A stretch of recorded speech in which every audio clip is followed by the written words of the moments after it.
ಸಂಜೆಯ ಹೊತ್ತಿನಲ್ಲಿ ಮಗ ರವಿ ತೋಟದಿಂದ ಕೈತುಂಬ ಬದನೆಕಾಯಿ ಹಿಡಿದು ಮನೆಗೆ ಓಡಿಕೊಂಡು ಬಂದ. ಅಪ್ಪ ನೋಡಿ, ನಾನು ಎಷ್ಟು ಬದನೆಕಾಯಿ ತಂದಿದ್ದೀನಿ ಎಂದು ಖುಷಿಯಿಂದ ಕೂಗಿದ. ಅಪ್ಪ ನಗುತ್ತಾ ಅವನತ್ತ ನೋಡಿದರು. ಚೆನ್ನಾಗಿದೆ ಮಗ, ಇವತ್ತು ನಮ್ಮ ಊಟಕ್ಕೆ ಭರಪೂರತೆ ಇದೆ.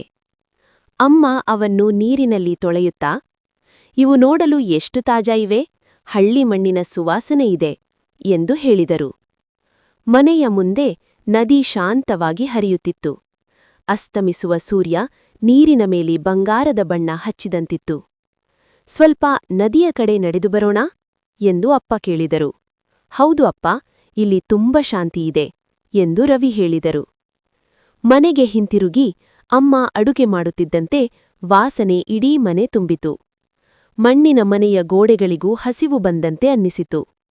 ಅಮ್ಮ, ಇವತ್ತು ಅಡುಗೆ ತುಂಬ ರುಚಿಯಾಗಿದೆ ಎಂದು ರವಿ ಹೇಳಿದ.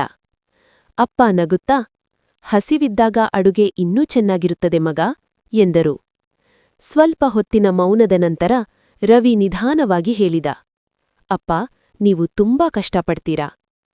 ಅಪ್ಪ ಮಗನ ತಲೆಯ ಮೇಲೆ ಕೈಯಿಟ್ಟು, ಈ ಕ್ಷಣಗಳಿದ್ದರೆ ಸಾಕು ಮಗ, ಇದೇ ನಮ್ಮ ನಿಜವಾದ ಸಂಪತ್ತು ಎಂದರು.